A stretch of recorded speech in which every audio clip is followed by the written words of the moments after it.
ಈಗಾಗಲೇ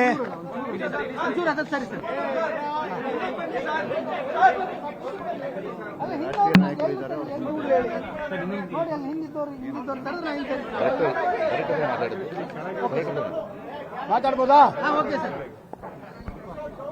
ಇವತ್ತು ಎಲ್ಲ ಹೋರಾಟಗಾರರ ಮಾತನ್ನ ಕೇಳಿದರೆ ನಮ್ಮ ಹೋರಾಟದ ಜನಹಿತ ಸರ್ಕಾರಕ್ಕೆ ಗೊತ್ತಾಗಿದೆ. ಅವ್ರು ನಮ್ಮ ಮುಂದೆ ಇಟ್ಟಿರೋಂಥದ್ದು ಪ್ರಕಾಶ್ ರಾಜ್ ಅವರು ಹೇಳಿದಂಗೆ ಸ್ವಲ್ಪ ನಾವು ಲೀಗಲ್ ಕಾನ್ಸಿಕ್ವೆನ್ಸಸ್ ಬಗ್ಗೆ ಸ್ಟಡಿ ಮಾಡ್ತಾ ಇದ್ದೀವಿ.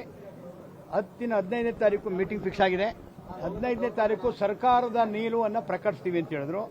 ನಾವು ಅದು ರೈತರ ಪರ ನಿಂತ್ಕೊಳ್ತೀವಿ, ರೈತರ ಪರ ಅಂತಲೂ ಕೂಡ ಹೇಳಿದ್ದಾರೆ. ಅಂದರೆ ನಮಗೆ ಭರವಸೆ ಇದೆ.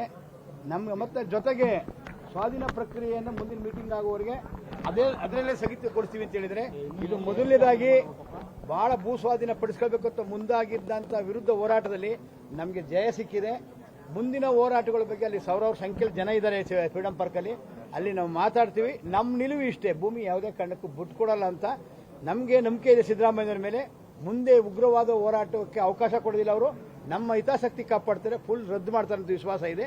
15ನೇ ತಾರೀಕು ಅದು ಬಗೆಹರುತ್ತೆ ಅನ್ನೋ ವಿಶ್ವಾಸ ಇದೆ.